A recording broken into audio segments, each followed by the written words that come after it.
Benjamin Franklin was 9 years old. So it goes without saying that the city of New Haven has a long-standing relationship with the college. Town and gown relations across the country have had a natural ebb and flow. But there's no doubt that Yale and New Haven are going to continue to find ways to work together. Here today is Kahlil Greene, president of the Yale College Council, to talk about this and more. We'd like to thank our sponsors at Gateway and Housatonic Community Colleges. The Municipal Voice is the Connecticut Conference of Municipalities podcast in collaboration with WNHH LP 103.5 FM.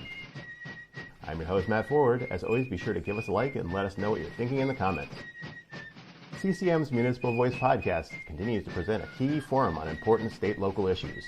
The views expressed do not necessarily reflect the consensus views of CCM or our member municipal leaders. Kahlil, thanks for being with us today. Thank you for having me. All right. So I'm in New Haven right now, but where are you? So I'm in Montgomery County, Maryland. I'm currently living in my brother's apartment. Okay. So you're not in New Haven at Yale right now where you probably thought you would be. So it might seem kind of obvious because it's a good school, but what were your personal motivations for going to Yale? Yeah, so for me, I applied to a bunch of different schools. I would say Yale is definitely within the reach, which is kind of like the class of schools where you have no idea whether or not you're going to get in because they're so prestigious. You might as well give it a shot and see what happens. Exactly. Just like a shot in the dark. And I actually ended up choosing between Yale and MIT. MIT, the reason was because I was like very much involved with STEM in high school. But on my visit is when I kind of solidified the decision to go to Yale. So when I visited MIT, like the campus was nice. There's all these cool technology, all these like really innovative and great people. But I found like the vibe just wasn't what I was looking for. I think a lot of people are like more focused on the technology and on like very specifically academics in a way that Yale was kind of more emphasizing a well-roundedness. So like academics plus extracurriculars plus your impact. A more traditional liberal arts sort of. Exactly. That's exactly what it is. Like the liberal arts versus technical school aspect. So I think that's what really drew me to Yale, as well as the campus. Like the campus was just amazing. Like it's just beautiful. Had you been to New Haven before you started looking at Yale? It was Connecticut was all new. No, the farthest north I'd been was New York City. Oh, so you got to experience Connecticut winters for the first time there. Oh my God, yeah. Not this last year. Sorry. But now you're an economics major? No, actually. So it's a funny story. So I was a CS major, computer science major when I first came to Yale. Quickly realized I did not like it too much. Then I transitioned to econ because I thought econ was gonna be really cool. I did really like my econ classes at first. I think as I started to get to the upper level classes, I realized I didn't really like it as much as I thought I did. It was like a lot of numerical, like social science, a lot of speculation in a way that's like, I don't know, it just wasn't my vibe. So I actually became a lot more passionate about like advocacy, obviously being in student government, and argumentation and research. And a lot of my classes that I took in economics were actually economics cross-listed with history. It's like a course in American economic history that looked at like how slavery benefited both like United States economy, but then also like how it was like documented throughout history and how you can like find out factual data and like different people's perspectives on it. So history is kind of what I solidified on now, with the hopes of either going to like law school or business school in the future. I think it's like a good foundation of like research skills and just general knowledge that will help me do that. Excellent. So you have been part of the Yale College Council now for all your years there. You're a senior this year? I'm going to be a senior next year. I'm a junior. Okay, you're a junior. So you've been involved with the council since you started at Yale, though. Yeah. And first year as a rep, then you were finance director, and now as president and the first Black student body president. So congratulations on that. Thank you. So in addition to your coursework, why did you decide to take on these extra roles? You know, some people would say, you know, going to Yale is work enough for someone your age. Yeah, I would say, so when you first come into Yale, the student government position that's most advertised is the first year class council representative. So that's the thing that I was when I was a first year. And that is very much like a fun role. So like you're putting on events for the first year class. So one of them is the first year barbecue. The next one is the first year formal, which is like a prom for like the freshmen or first year, sorry. And then the last one is like first year Olympics. So it's like very fun. Like it's traditionally fun. Like you're meeting so many different people. You're putting on these really cool events that like go down in Yale history. So that's what drew me at first. But at the end of the day, the first year class council is a subset of student government. So that you're not necessarily in the politics facing side of the organization at first. it was a good gateway to get kind of like socialized and get a feel for the school and the culture. And... Exactly. So a lot of my friends that I made from first year class council were naturally on that path towards like actual student government. One of my close friends, he was a year above me. He ran for president of the Yale College Council when I was a first year and asked me to be in his campaign team. And after being on this campaign team, I had to do a lot of research on like policies with the school and like all these other cool things where I really got to see the role of student government as it's traditionally like meant for. And that's what kind of drew me towards it. Unfortunately, that person didn't win. But I was able to like find the new president, have some coffee with her, and like politic my way into getting finance director. So your friend didn't make it, but you as their protege did, apparently. Yeah, exactly.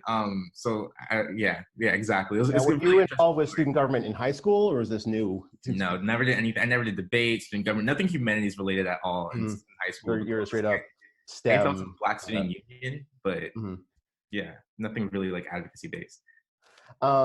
So you did an interview with Fox 5 out of DC, and in that interview you said that you wanted to use this position to amplify the voices of underserved communities on campus, especially students of color. How are you going about doing that? Yeah, I think there's definitely two parts to that answer. The first one is just like general advocacy. So who I'm showing up for and like what things I'm speaking about. For example, 4 days after my election was the shooting of Stephanie Washington and shooting at Paul Witherspoon by a Yale Police Department officer as well as a Hamden Police Department officer. And we protested for literally like 20 hours over the course of 3 days. And that's just the protest. That's not the planning and everything. But I like dedicated a lot of time to that because I think that was something important that I'm not sure. Was that some of the protests in Hamden? Or was that... So there were three. There was two on Yale's campus and then there was one in Hamden. And I'm sure there are like others, like small ones too. There's also like the council meeting in Hamden that happened afterwards, but there was a lot of parts to it. So like stuff like that, and then generally like that's advocacy, then the project base. So student government is kind of like consulting, like you're doing projects for the administration. A lot of the projects I've taken on specifically geared towards underserved communities. So like increasing financial aid assistance, like advocating for like the divestment of fossil fuels to help like marginalized communities throughout the world, especially those in regions. So the divesting, how's that going? Is there movement on that? So there was a lot of movement. There's a lot of trajectory. Of course, there was the Harvard-Yale protest that went national about that situation. And then this past semester, the Yale College Council officially voted to be in support of it. So we've been having a lot of administrator meetings. There's a lot of momentum. Obviously, a lot of it is kind of slowed down because of this whole like pandemic. We haven't been able to like connect with those certain administrators, but there is movement on the student side still. And there's a lot of hope for change. You mentioned Harvard. Do you guys coordinate between the student councils of the schools? Do you know every once in a while? I like know them personally, like not personally because like before they got elected, like after they got elected I reached out to them. We hit each other up at the Harvard Yale game, so we talk. And then most recently was advocacy around like specific grading policies and changes in light of the pandemic, which I'm sure we're gonna get into later, but that was the last time we really talked to each other collaboratively about policy. So as we mentioned in the intro, Yale has a long history with New Haven. In your years at Yale, how do you feel about New Haven as a host city, as a community that Yale's a part of? Like in what, like just in general? Yeah. What do you think? Yeah, no, I love New Haven. So I guess my first like true introduction, I was in the Black Men's Union when I was a first year as well. And we got to do mentorship with kids at Conte West, like middle, or it's a K-8, so like middle school, I guess. And that was like the first time I really got to like talk to a lot of the kids and like see the city. We went to like we went to Sky Zone, like the trampoline park and a lot of different things. But and they really introduced me to other parts of the city that I wouldn't have traditionally gone to. I think there is definitely a Yale bubble that a lot of students may like find themselves trapped in where they don't leave campus enough. But I think among like all the things that New Haven has to offer, starting with the food, like the restaurants here are amazing. And also a small city, there's so much going on in that. Exactly. I think someone mentioned in one of their essays that they said like how New Haven had more restaurants per like square mile or something than any other city in the United States. And I was like, that's probably true. But then of course, as a community, there's so many things to advocate for. There's a lot of like things that a lot of people at Yale are studying. So for example, like education inequality or like environmental justice that like have taken place in New Haven and like New Haven are dealing with that allow students kind of like get that hands-on experience while helping the community. Because I do think anytime you help the community, it shouldn't just be for your personal benefit. But just in general, there's a lot of like stuff going on, and this place is very representative of the world at large. Yeah, it's so integrated because some campuses are off somewhere, they're their own kind of little town, but Yale is heart is right in the center. Downtown, it's intertwined on such a level. there's certainly a history of some Yale students coming and experiencing the city and putting down roots to help change that city. Former Mayor Tony Harp is from San Francisco, and Carolyn Smith, another local politician, is from Kentucky. Would you consider staying in New Haven after your graduation? Yeah, I definitely would consider staying. I'm not sure exactly after because I definitely want to go to graduate school upon graduation. So unless I like stay at Yale or like go to one of the other local colleges, I probably wouldn't be in New Haven like immediately after. Long term though, my plans are very much open. But I am definitely balancing like staying like in New Haven or going to my own hometown where like I was raised in like Montgomery County. And like helping out there. But I think no matter what, like it'll definitely be something that I decide on in the future. But it's like the options for sure. So talking about staying in New Haven, there's for many years, off and on, the relationship between Yale and New Haven has been tense. There was lockdowns on campus in the 70s, riots, that kind of thing. And some, people were talking about Yale moving out to the suburbs or somewhere. But since then, it's kind of changed. Yale's been investing in town, buying properties. What do you think? Would Yale ever move? What level of responsibility does Yale have to the community that it's in? Yeah, I mean, I highly doubt that Yale would move up entirely. I think a lot of like the roots are in New Haven, at least of this like iteration of our campus that was built majorly, I think, in like the early 1900s. But that being said, it doesn't absolve Yale of like the responsibility of looking at how its occupation in New Haven is hurting or harming the potential area. Of course, also how it's helping, but like looking at where the problems are to solve them. And I think any move out of New Haven, Yale would probably still, if it was in the suburbs, it would still be extracting a lot of resources from New Haven and would just leave like a huge gap because there are a lot of things that Yale can be doing to help. So I'm not sure if that's the best option either way, but I do think that once again, Yale does have a responsibility to like, if you're going to occupy New Haven and be here and live here and be a resident, to like be a community and a good citizen and like helping out the city as well, because there are a lot of resources that Yale has. Yeah, speaking about the responsibilities and helping the city, there's a lot of New Haven residents feel like Yale could probably be doing more to help, including our current mayor, Justin Elliker, and he's also a Yale alum. Yale President Peter Salovey said that New Haven's budget shouldn't be balanced with larger and larger checks. But the town side, there's tax exempt. A lot of the tax space in New Haven that could be taxed isn't, because Yale is a tax free. There's the pilot thing. So is there a happy middle ground between relying too much on Yale and Yale not doing enough? Where do you see that balance lying? Yeah, I mean, I don't think they're in tension. Like, I don't think those two ideas are in tension or in conflict with one another. Obviously it's like any government's responsibility to be like fiscally responsible. But that's independent almost of like a lot of the reasons that people are saying Yale should do more, because it has so many resources, because it occupies a lot of New Haven, because it is tax exempt. And I think that definitely like Yale can do more for sure. I gave the testimony at the Board of Elders budget hearing last week about this. And I think I think one thing that's really strong to consider, of course, is like a city's balance shouldn't be funded by whatever the quote was. Like, it's rhetoric. I mean, we still really should assess how Yale is seeing that threshold, or where that threshold of like, oh, I'm giving this much money, but let me stop here. Like, where is that at? Why is it there? And you see what, $20 billion endowment or something it is now? It's in the billion. More than that for sure. A lot of money. And of course, like, I mean, speaking from the insider, like the endowment is made from donations where a lot of people can like restrict their donations to only go to one thing. So like, I can give $1 billion and be like, my $1 billion will only go to the Yale Library, and like Yale can't do anything about that contractually. So that's one thing. So some of it's tied up. It's not a Scrooge McDuck money bin. But not all of it is. So like a lot of it is tied up, but not all of it. There's like a whole section called like unrestricted, and of course a lot of that goes like financial aid and other like Yale specific things. But there is flexibility, is what I'm trying to say, as a concept. And I think Yale should really reassess like where they're setting that limit on giving. Yeah, because I mean, there's been some estimates that if Yale was not tax exempt, the amount of property they have in New Haven would be almost $150 million a year in property taxes. Exactly. Yeah. The large part, and then we also have there's the hospitals and other, there's Albertus, there's Southern, as the city focus for the larger Greater New Haven area. A lot of the services that people are using are in the city, so that's exactly an ongoing issue for some of our members. You are listening to the Municipal Voice on WNHH LP 103.5 FM.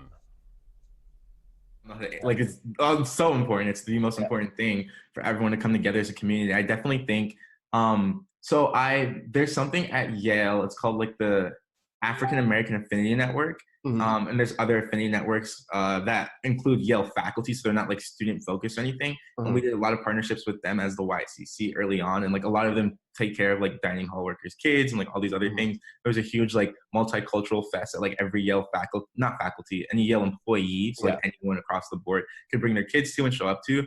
And I think those surface level things are really, really great, but I want to like learn and also advocate more for like more substantial, whether it be benefits or like protections to a lot of these employees. I know like the labor unions I've heard, once again, don't quote me on this, but like are pretty strong. I'm not too like aware or informed about them, which is something that I definitely should do like more introspection on. Because my role is a little bit more student focused, but I think it's really important for Yale to take care of them like 100%. So there's the council body doesn't necessarily interact with the unions and stuff. That's more the administration. Yeah, that's more so like, so we're very much like Yale College focused, like very specific. So if there's, for example, like, I mean, all of the, like, especially like dining hall workers, like there's some advocacy around like being more like students meeting them and like them getting name tags at the very least, because like we don't even know their names. There's not much interaction. Once again, these are very surface level things. I think any substantial reforms to like their protections or benefits would come at a university level, which doesn't just involve the undergrads, but would involve like med school, law school, professional schools, like all of that like coming together. Sometimes we forget that there's so many other components within the Yale umbrella, and like university is like the big thing. Is a part of that. That's exactly think of off the top of our head, but there's a lot of other things going on there. Exactly. All right, so we've avoided the topic on everybody's mind for a little while here, but it's sort of ironic that in Yale in many ways has moved out of New Haven for the time being because of the COVID-19 outbreak. Most students are working remotely. Is it still Yale if you're not New Haven? You know, you can't go to Sterling and study, you can't hear Harkness, you can't go grab a coffee with friends. How does it feel? Does it feel like you're in school right now? That's a very conceptual question. My answer is no. I don't think it is Yale without New Haven or like the physical aspects of Yale. I think when we it's not really, do we sign a contract? I don't know if we signed a contract, but when we signed the contract to go to Yale, there's just certain things that we were promised, like whether it be the access to the libraries, the resources, the tutors, the time zone being the same for everyone who's taking all of these classes, the professors, the residential college, like food on the table, like all these different things that are like in a Yale experience. And they were taken away for a good reason. Once again, like safety is number one, but because they were taken away, it is not the same Yale that we've attended or like anyone has attended for the past, whatever, 300, I don't know how many years. And I think that is very much like affecting the Yale experience. I think we're doing the best we can. I mean, to like try to like cope as every institution in the world is facing right now. But I wouldn't say that it's like Yale right now. It feels strange. I know some people have talked about for this semester passing. Everyone's kind of passing grades. What do you think of that? So that so the push is for Yale to transition to a universal pass-fail grading policy. 100% behind it. This is like one of the biggest things that I've done as my like role as student body president, trying to convince professors and faculty to go on. Right now, what Yale has is like an optional path, like pretty much optional pass fail. It's called optional credit D-fail, which is similar to like basically some students can like choose to pass fail classes. Some students can choose to get letter grades. And there's a lot of problems with this. I think like I've had to bucket into three things. First is equity, because the choice is pretty much an illusion of choice. Like if my mom starts coughing tomorrow and like I have to take care of her, I'm not going to take letter grades. But that will harm me as an individual or as like a student who's in this disadvantaged position, because you look at schools like Harvard Medical School or like UPenn Nursing School that says if a student has the option to take a class for letter grade and does not, they will have to retake the classes. So because everyone isn't doing that, you have the option, but if someone, a hiring person or a grad student looking at it, they say, well, you could have gotten a letter grade. Exactly. Whereas with the universal policy, the burden of like liability is on the university. So I can literally say like the university mandated this and they don't have, like I cannot be scrutinized or stigmatized in any specific way with universal policy. That's just number one. Number two, which is I think is even the bigger reason, is well-being. Right now, there are people dying all over the place. Like literally, like it's crazy out there. Economy's like shut down. Society is going wild. And number one priority of a student should be the well-being of their families and their communities and themselves, not necessarily getting like the grades that they like traditionally would get on a scale. For example, this one student, his name was Liam, and I think he worked with someone else. They already like had a whole thing set up where they were able to get like 10,000 people food or something like that and mobilize 2,000 college students to help them. And that's what people should be doing right now, because the world is literally like as close to end times as we ever experienced. People shouldn't be gunning for an A on a. People are definitely learning new skills and about society, whether they're in school or not right now. Exactly. So was this push to go to a pass-fail, was that around before the pandemic, or is that a response to the pandemic? It's response to the pandemic, very specifically. It started actually like my little sib from the BMU. So like a first year in the BMU and like a few other people that I know in the YCC, they all like came up with the idea the week we got told we weren't allowed to come back to campus, so like 3 weeks ago.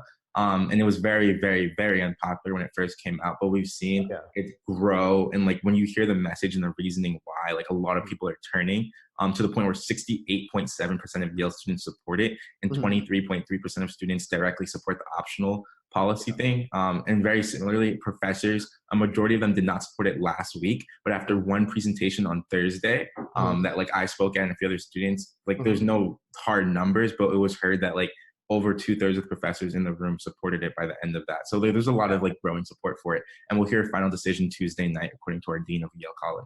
And is that something you're hoping would be permanent, or is that just for while no one's on campus? Just for when no one's on campus. Okay. Yeah. So it'll be a quirk of the academic year of 2020. Yeah, it's a crisis response policy. It's not like a long-term thing or anything. All right. So you want to permanently change the way grades are done? No. How have you been, as the student body president, have you been in communication with the university president? Have you heard a lot from the university? So the university president, I don't know how involved he is. I haven't talked to him. Peter Salovey, who's really like the main decision maker and the one who's like really calling the shots, is Dean Chun. So Dean Chun is the dean of Yale College, which is one, again, the university level, whereas Peter Salovey deals with like the med schools, the university, all of that. So Dean Chun, I've been in contact with him, like meeting once every 3 days, and a lot of good conversations. He's gotten thousands and thousands of emails from students. So like he's been using me as kind of like the lever to like understand what the different arguments are. Very recently, the student government body voted to support universal pass or universal policy. So like before that, I was like objective, giving him like both sides. Now I'm able to advocate effectively for the one side that I think is most representative of the student body. So that's where we are now. And it's been very clear like when that transition happened for him and for me. So the student body, sounds like the government is ongoing. You're meeting, you're voting. Everything hasn't shut down. It's just transitioned to remote.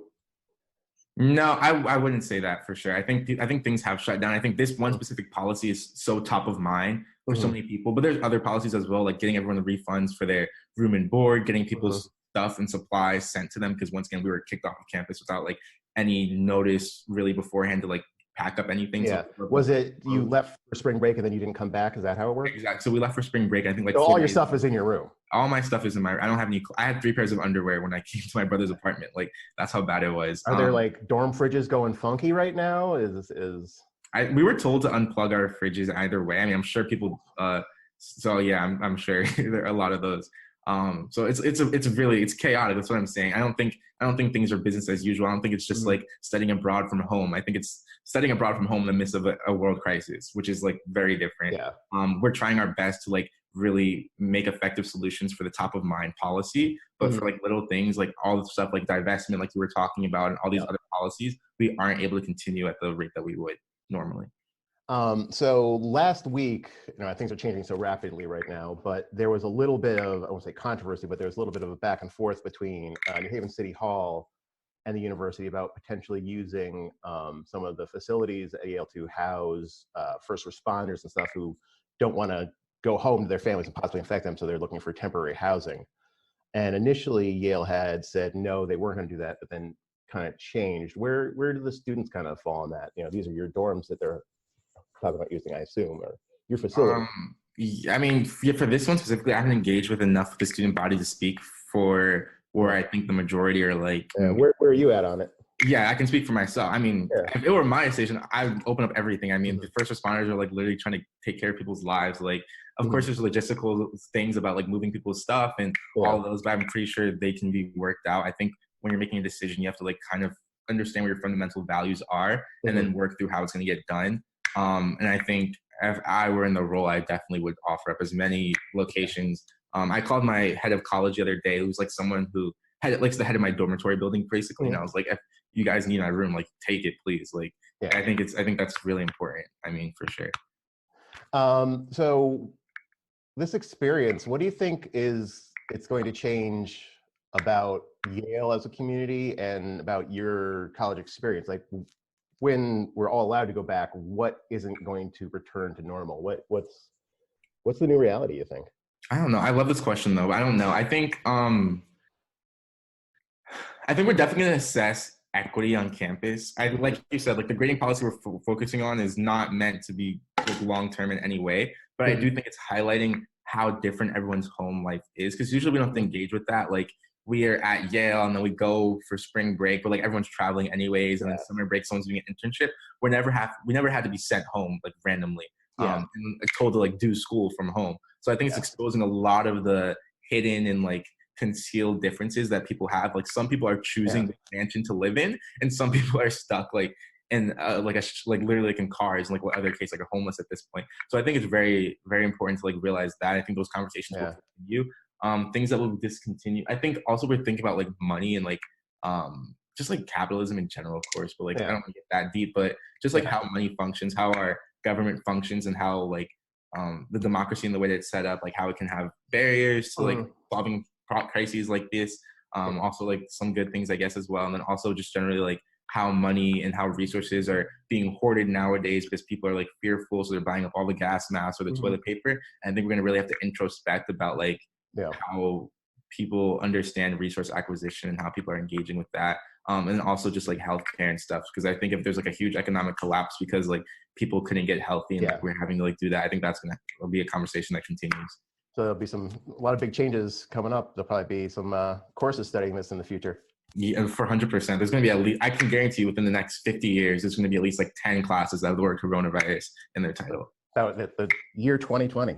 Yeah. All right. Well, thanks so much for talking to us here in the Municipal Voice.